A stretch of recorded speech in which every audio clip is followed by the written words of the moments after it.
All right, guys, I've got my two main guys here. They're the heartbeat of the local MMA community. You got Mr. Dylan McGrath.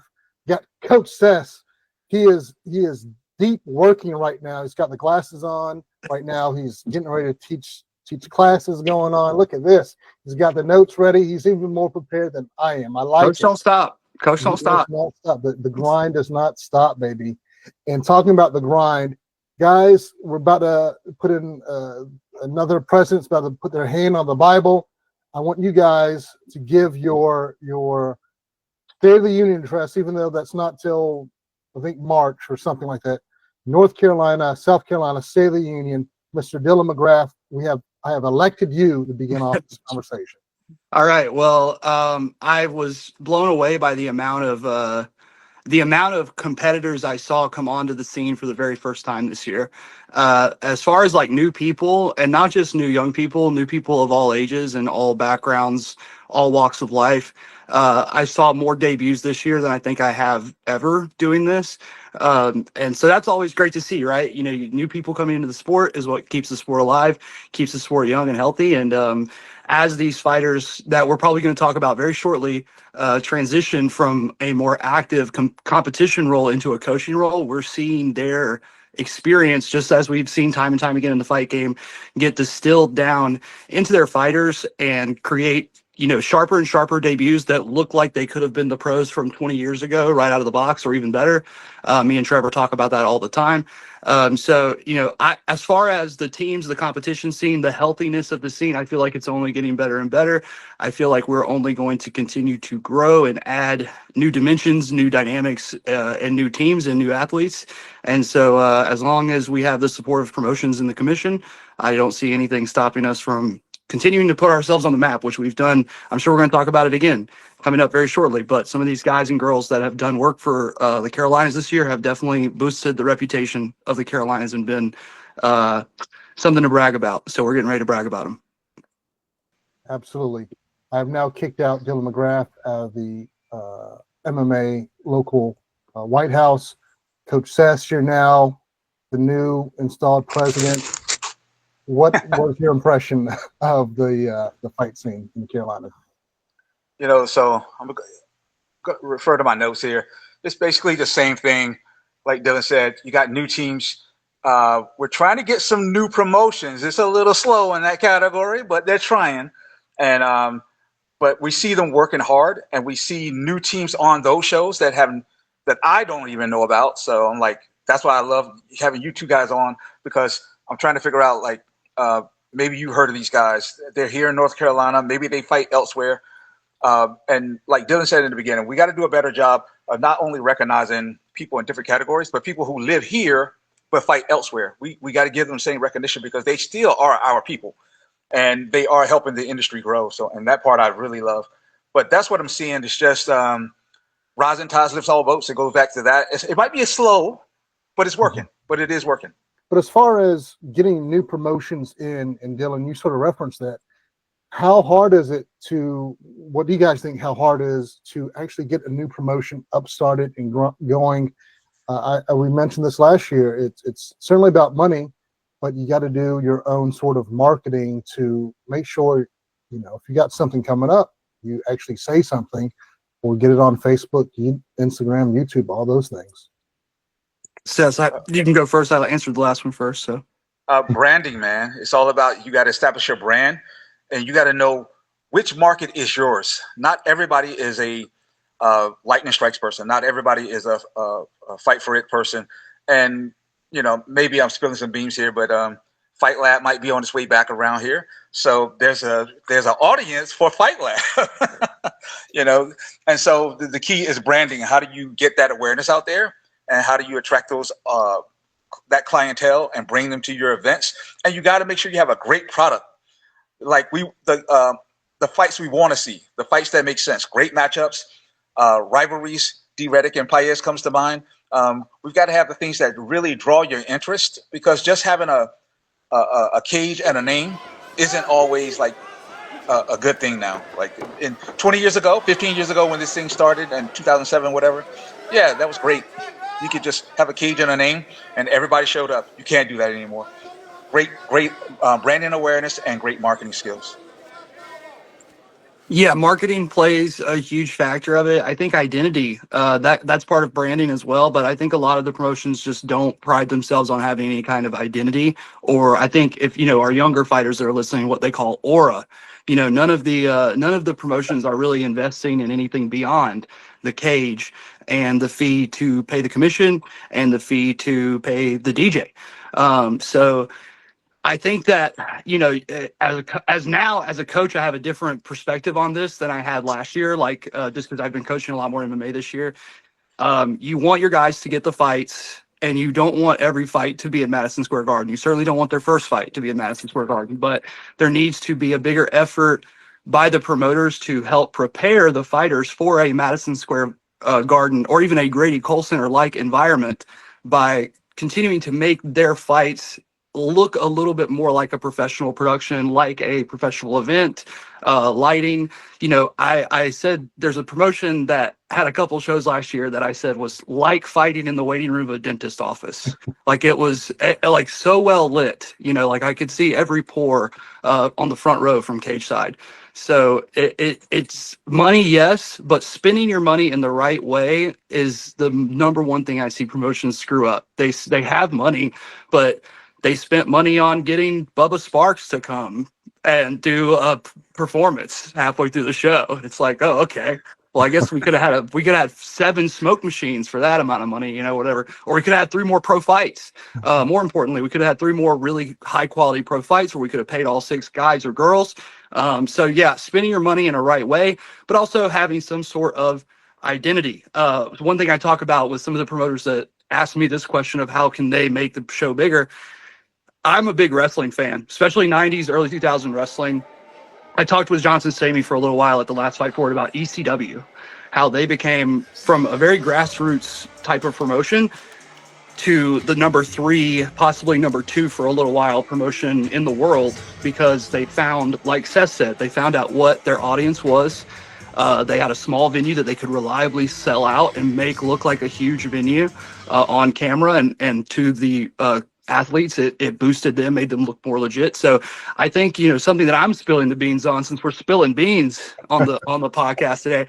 I heard a rumor that Fight For It will largely, if not exclusively, happen out of the Grady Cole Center this year. So having the same venue every time is a big part of identity, in my opinion.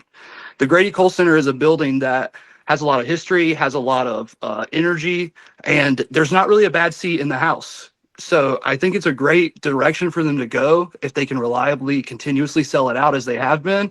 And Charlotte is certainly the healthiest of all of the amateur fight scenes in the state. So I think identity, making your show stand out and make it look just a little bit more like the UFC. You don't have to copy everything you see, but it shouldn't look like a ring light is on every single person in the room. There, just like you said, there's levels to this game, and guys have to understand that, and fans have to understand that not every event is going to be the UFC.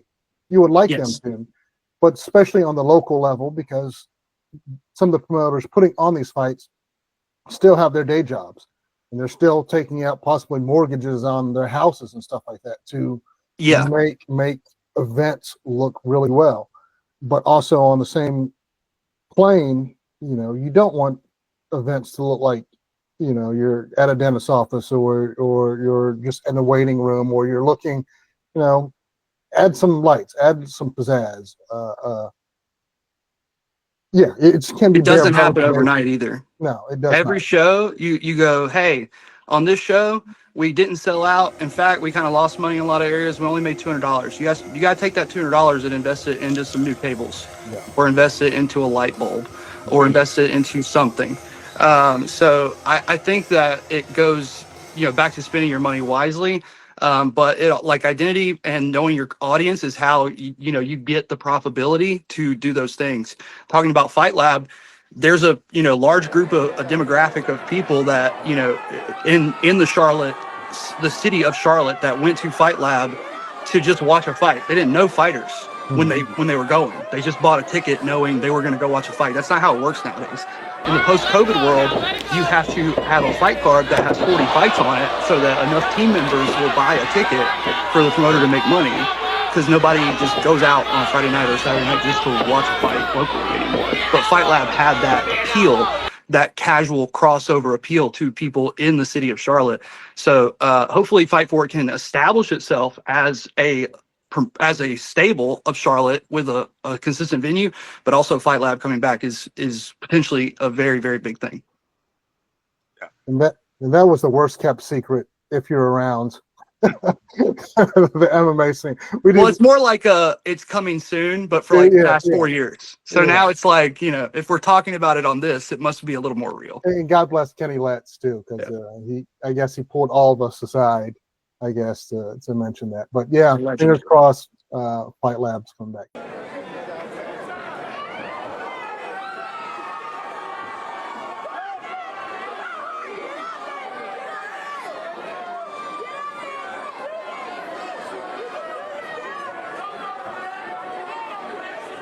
All right, guys, a lot of big cards that happen in the Carolinas this year or in 2024. We're in 2025 now as we take this. Sorry, we waited.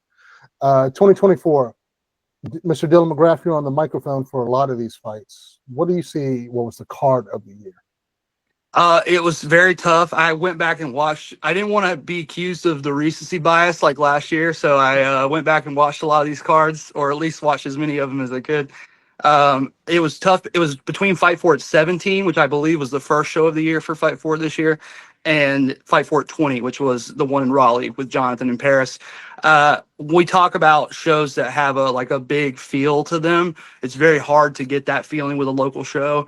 The Raleigh show had a very big feeling. That could be me because I'm from the area, and it's the first time we've had local MMA in a very, very long time in a venue where it was like the first time I ever watched live MMA was in this venue. So it meant a lot to me to not only be there, be commentating there, to see people watching MMA in Raleigh again, but also to be able to corner and coach there for the first time.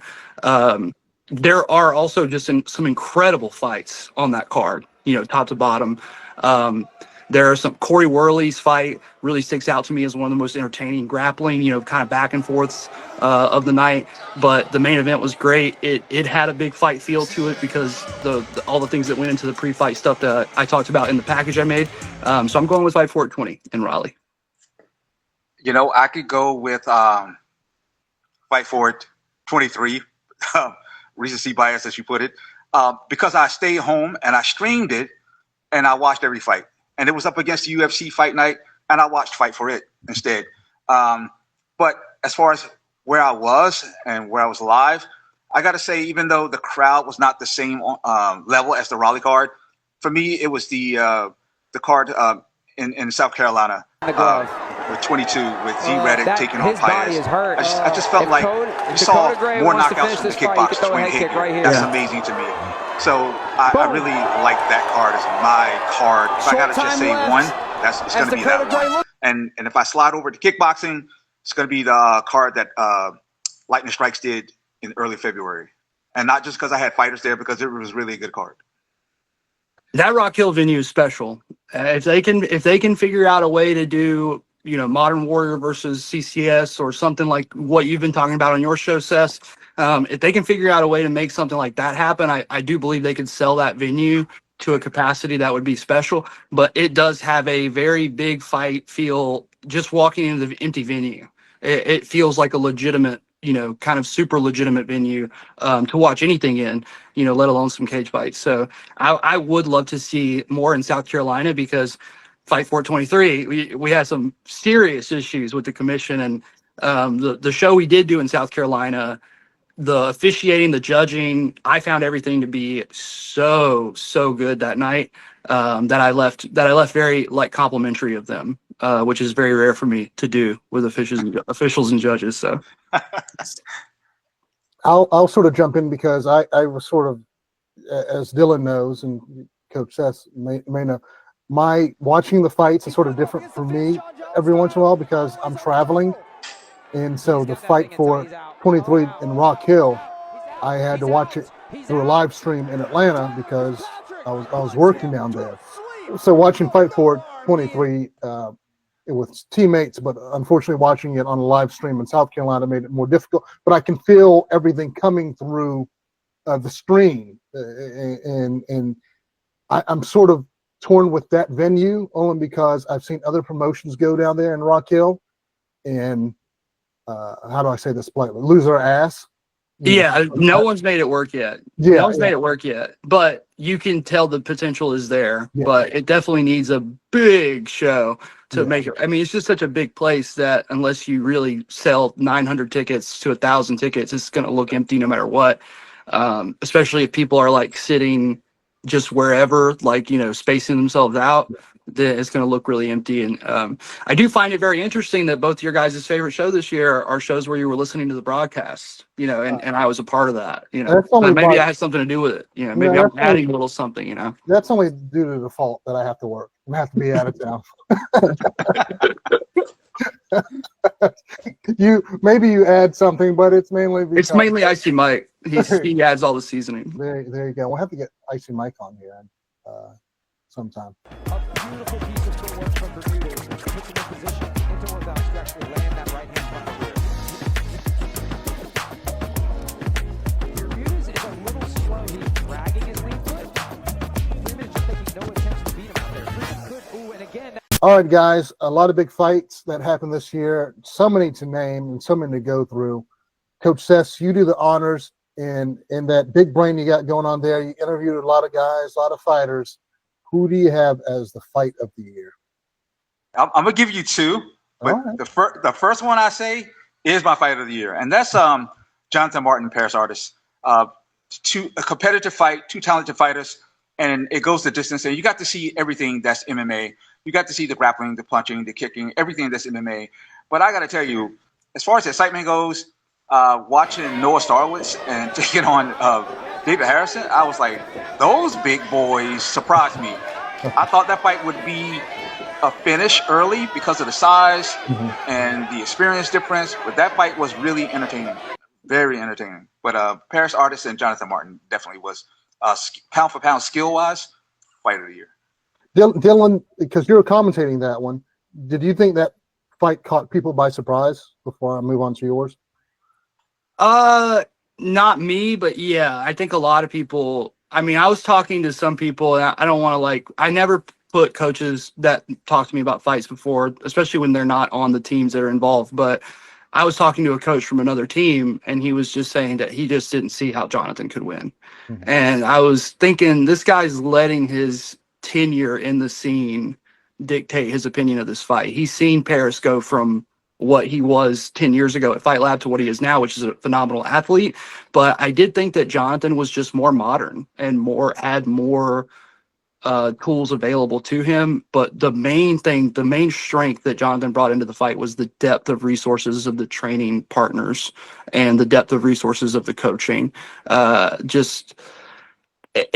had a very good battle plan. They stuck to the battle plan, and it really seemed like Paris had some good moments and some good exchanges, but he wasn't able to fully activate the Paris Artist, the God of War that I've seen against Gabriel Brown and in some of those other past fights. So it was competitive. And going into the fight, certainly my fight of the year in terms of the booking, in terms of the timing, in terms of where both guys were. It was the fight I was looking forward to the most this year. And I wasn't disappointed by it by any means. I was actually pleasantly surprised by other fights, and that's why it's not my fight of the year. Who do you have as your fight or fight? It was tough. I have two as well. And I'll give you, and kind of going back to what I was just saying, I really like fights. As a commentator, the most fun fights for me are the fights where throughout the entire thing, I don't know what's happening, or I don't know who's going to win, or I can't see what trajectory the fight is going down because it's such a crazy back and forth. There were two fights for me that stuck out to me like that this year. One, and this is kind of an honorable mention / second place, but either of these guys could have been my fighter of the year as well. And that's Deuce Carter versus Sebastian Quevedo.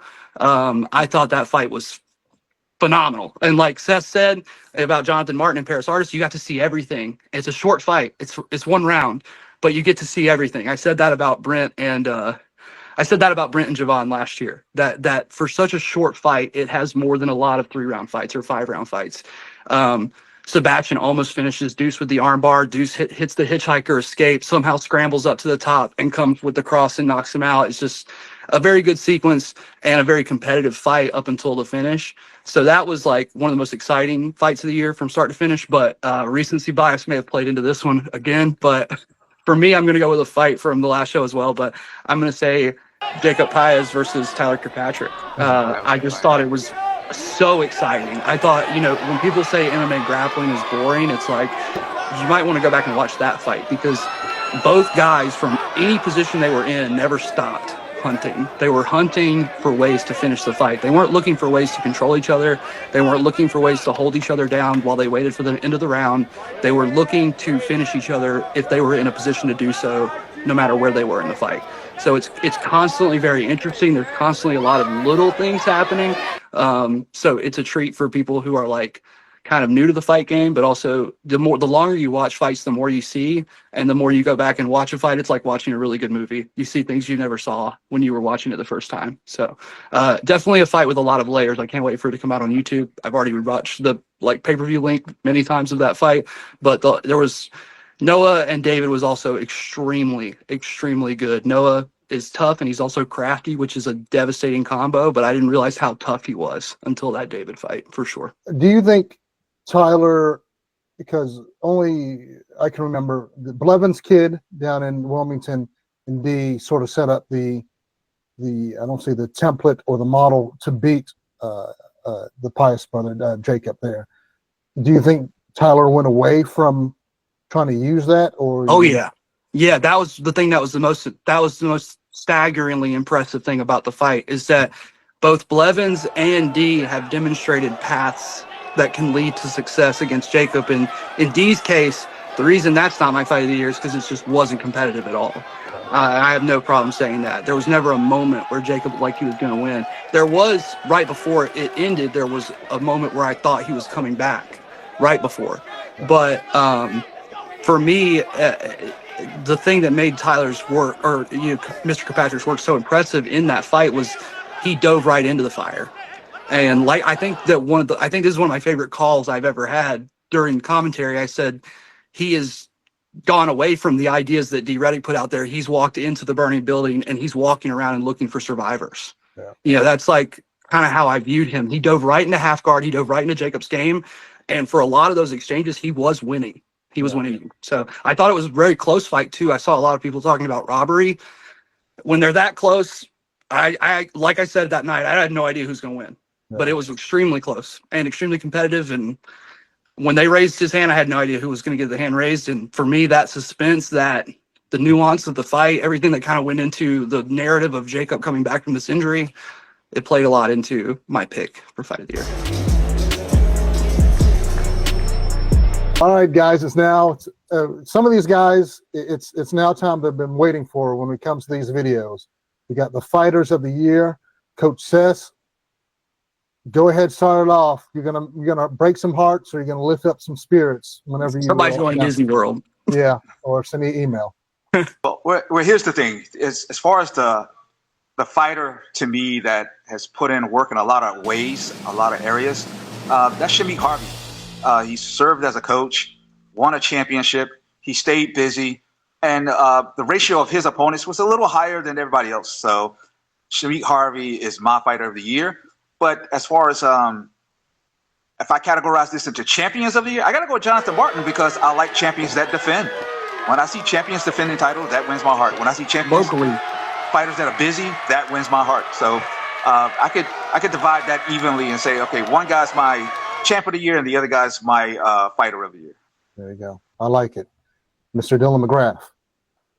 For the men, I wanted, after last year and the conversations we had about people in the UFC, people who are in bare knuckle, I wanted to kind of separate mine into pro and amateur.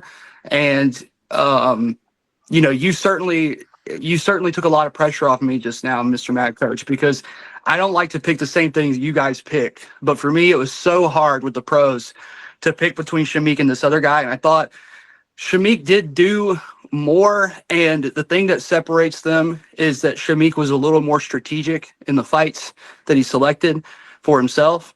Matchup wise, he set himself up to have highlight finishes. He set himself up to have the things he needs to get to that next level where he already has a teammate waiting for him, putting him a good word, I'm sure, with the right people and Brian Battle. So I think taking the fight against Baby Hulk was incredibly good, a good move. It's the biggest name you could fight in the region in a very hard weight class to make a splash in, a very hard weight class to make a name in.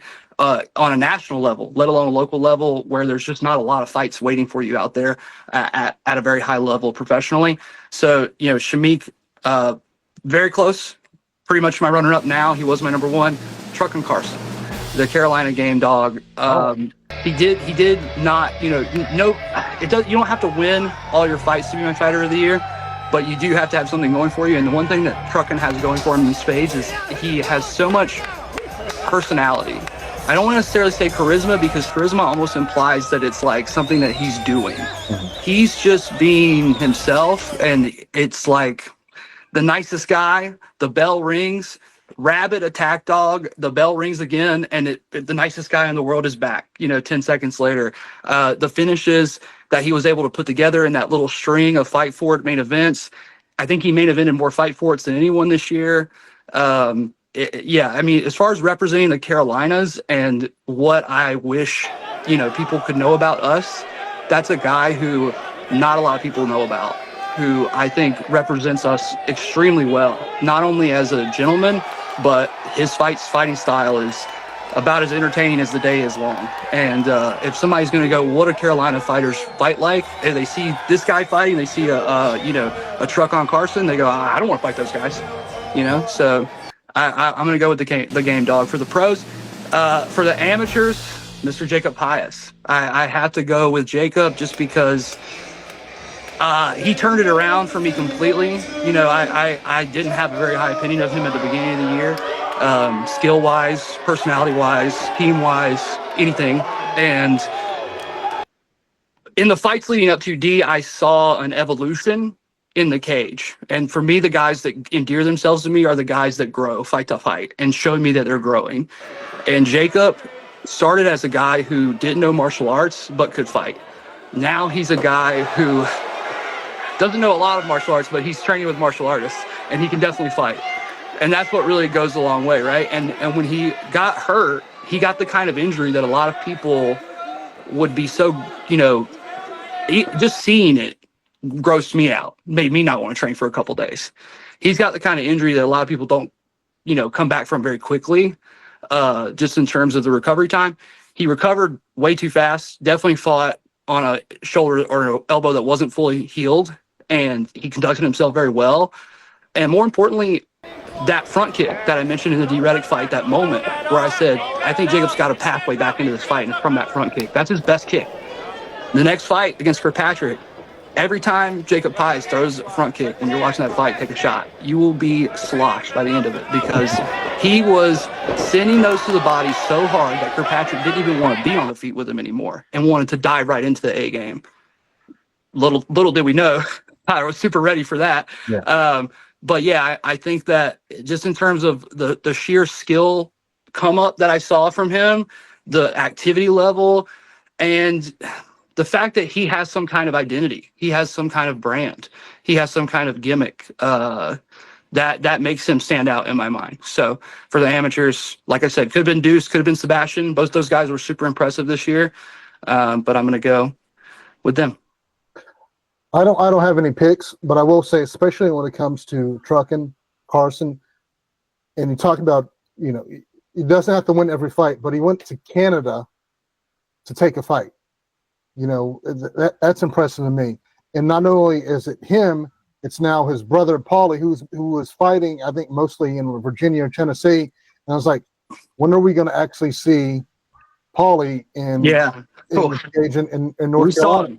And we saw him all right. Yeah, two times, 2 wins, fairly quick wins. One of them against Josh Doster, who has ever since then looked like Homelander in the cage. So, I'm very impressed with Paul as well. And I think, Seth, you had a great point on your show when you were talking about one of the things that makes those guys special is how different they are from each other. You know, Jacob and Drew, they're very different fighters, but they're kind of personality-wise, they're sort of more similar. Jacob's definitely a little bit more brash, but those two guys couldn't be more different.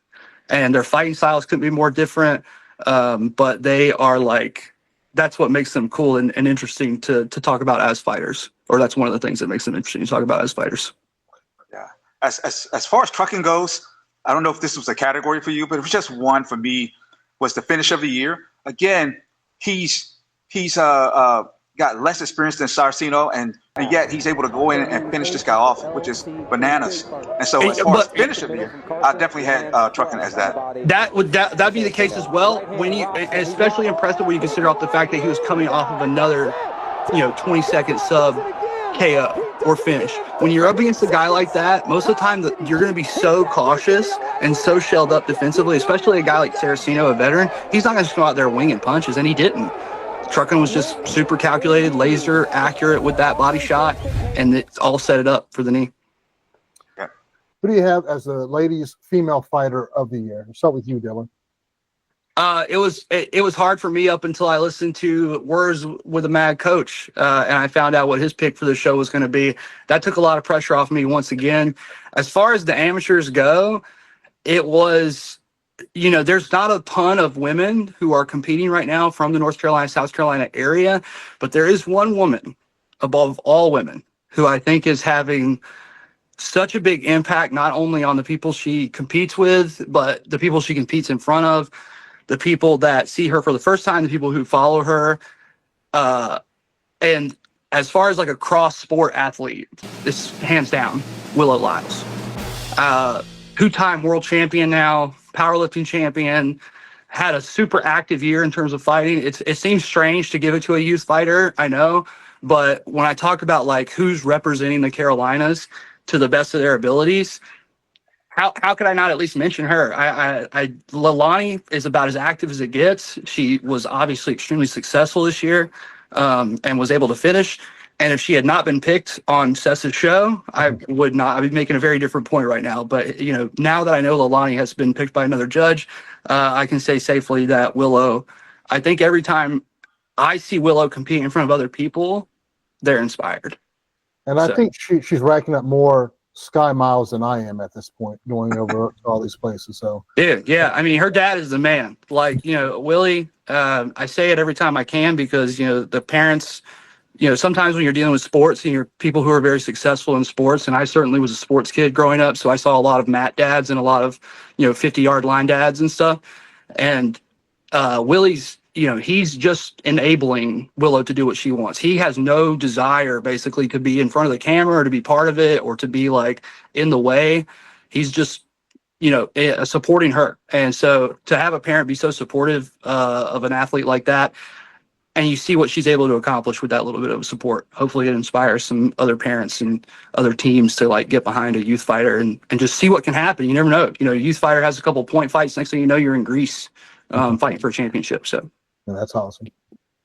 Hey, Chaz, Yes, piggybacking on what Dylan was saying about women not being a big category, your choices are limited. So female pro, I went with Sasha Sullivan. I was there her last fight. I thought she won that fight, but she just didn't get the nod. But she looked good, and she'll be fighting soon in a couple of weeks, and I hope she next weekend, matter of fact, and I hope she can make the little adjustments. So she's my pro as far as the women goes, but my female champ is Leilani Hodgins-Pike. She's fought mainly outside of the state, but you can find a few of those fights on YouTube, and she is a champion. She is a finisher. So she's looked good. I would just love to see her in a fight for it local show, because if I have to go fight for it, women who have really shown out this year, I like Moriella Trinidad, from Carolina Combat Sports. The only reason she's not been more successful is because they haven't been able to find her more fights. Like I think that's the only thing holding her back. Right. I didn't mention my pro. I forgot all about that. I'm going to bring it up right now. Speaking of, to continue off of what you're saying about women who have not fought on Fight For It, that I'd love to see on Fight For It, but also a woman who I think has just like not gotten the credit locally. Maybe in her hometown, I think she has, or her like local scene. But in far North Carolina, South Carolina as a whole, I don't think we've recognized her. So my pro fighter of the year, and certainly my champion of the year, is Anna Toole out of Charleston Muay Thai. She has become the Warriors Cup champion up in New York, and she has beaten some girls with some insane credentials in Muay Thai. And that Charleston Muay Thai team has been, a little, kind of back and forth with other athletes as other sports. Like, are they doing MMA? Are they not? Conflict MMA is always kind of like their home base show, but now it's becoming more of this Warriors Cup show. From what I'm seeing, they're having more and more girls, especially, fight on there.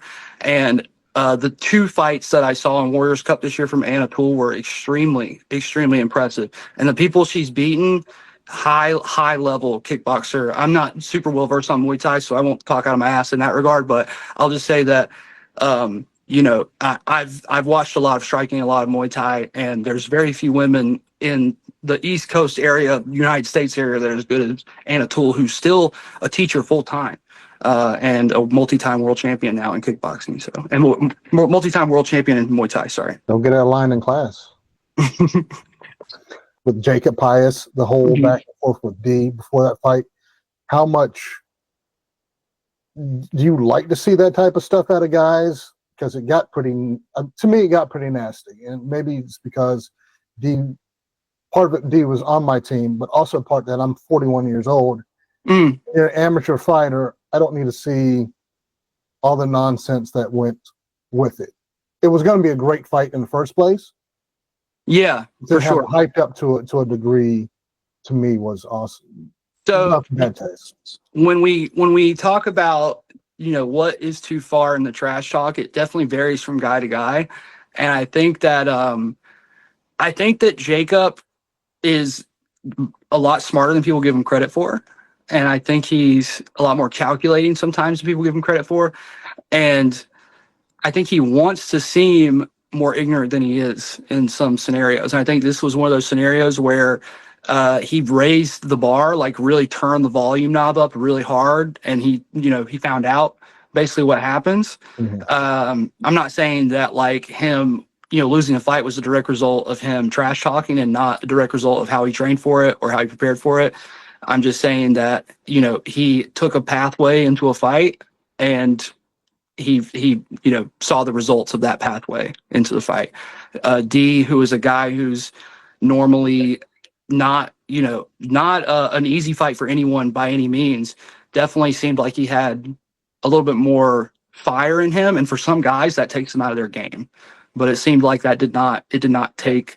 And that tends to be the case as you fight better and better people, right? So like as you go on in your career, you start at 0-0, you start fighting guys that have also never fought before and have no idea what the fuck is going on. Then by the time you fought your 4th or 5th fight, you're in there with a guy like D, who's been competing in some kind of high level sport since he was like 10 years old and isn't going to get fazed by some dude talking shit about him. I mean, he'll get fazed by it, but not in the way you're hoping. There was never going to be a way for Jacob to overcome some of the differentials in that fight, and I see why he took that route. As far as like, do I like to see it from the guys? I do like to see anything that makes the fights feel a little bigger.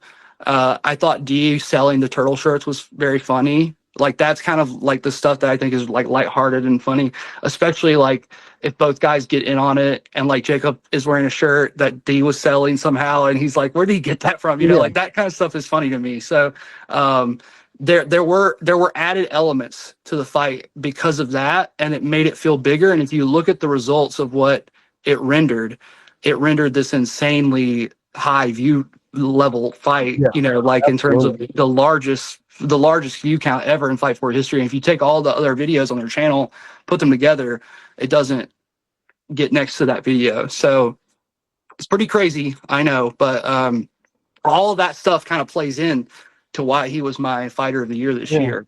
It's just because he had more narrative surrounding him than anyone else. And I'll say this almost like a sports broadcast aspect. Of course, you want to have more views come your way to spice things up. The Super Bowl is always going to be the highest rated program on TV. Yeah. for decades, and it doesn't matter who's in the game. But if you have, Kansas City versus, if you can make a storyline, a narrative out of anything in sports, that's going to happen. Like I said, it was going to be a good fight for me, but at like 41, 42, and being around MMA for past, ever since I moved to, since I moved to Charlotte, but the past 10, 15 years, I've never seen something be so personally directed at somebody. Which, I mean, dude, it's and it turned, it's sort of, and I'll be like I said, it turned me off to a degree. Like I said, I was always going to watch it because I had somebody invested in it, but it was also two good guys fighting too. Yeah, it's a high level contest between two very different approaches. Like I said right before the fight started, will it be chaos or will it be control that dictates the fight? Like you have like somebody who embodies kind of, the last of a dying breed, really. Like Jacob's one of the last guys we'll probably see that just came into this like just looking to fight. Yeah. And I think at my age, 32. I don't want to see a kid his age get his arm broken in a fight. But at the end of the day, the story that it creates is so compelling that a movie writer couldn't have imagined that he would get picked up and slammed. And one of the most basic things we learn in all of martial arts, like your first day of your first class in your 101, he didn't learn because he skipped that and became a fighter. And he proved that he could fight, but in the process proved that he did not know martial art. It's like, it's just beautiful. It is like very, very beautiful to me. So like all that kind of factors in, and someone taking a devastating L of that magnitude and coming back and fighting like he did against Tyler. Yeah. That's all I'm going to say.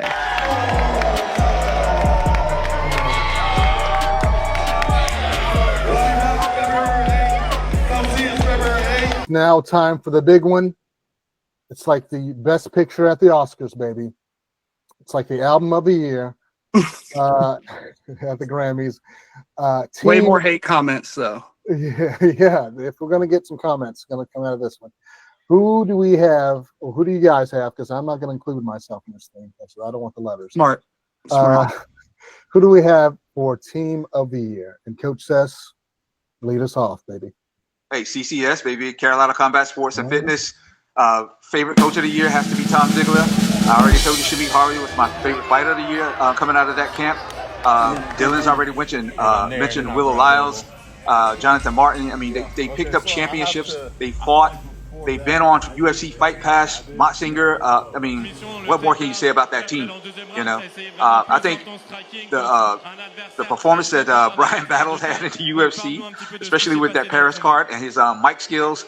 Everybody else is just a distant second this year for me. Gotcha. Mr. Dillon. Yeah, so the Team of the Year is tough because when you do the Fighter of the Year, you're only pissing off the select few people who have the ego big enough to think they're the Fighter of the Year. Whereas when you do the Team of the Year, you're going to piss off multiple gyms full of the baddest people walking the Carolinas, right? So it's tough. CCS was definitely my Team of the Year as well.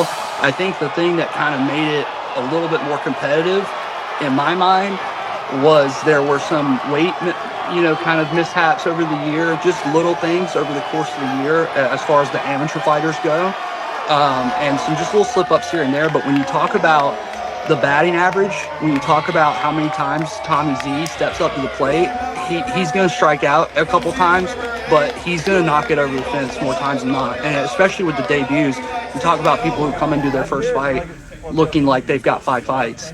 Most people who come out of that gym do. But the gym that had the biggest come up for me this year, and certainly I'm talking about teams, when you talk about CCS, them becoming more involved with Fury has been great for the Carolinas as well, because now we got Isaiah Monroe on there. We got grapplers from the local scene getting signed to their grappling show. So Austin, Texas, very far from North Carolina, but there's more and more of our guys getting called up by this random promotion down there we need more people from the Carolinas. You guys are putting on good fights. You guys are putting on good matches. So that's really good for us. But a team that's been doing a lot of traveling this year and a lot of winning is Team Jimmo. In terms of traveling to international games and the Gamma MMA stuff, I can't even name all the athletes right now off the top of my head. I know Saeed Yalami. I know Scary Carrie Miller. I know a lot of the people out there are the Muscats, Silas and Gabe, I believe, both did it this year.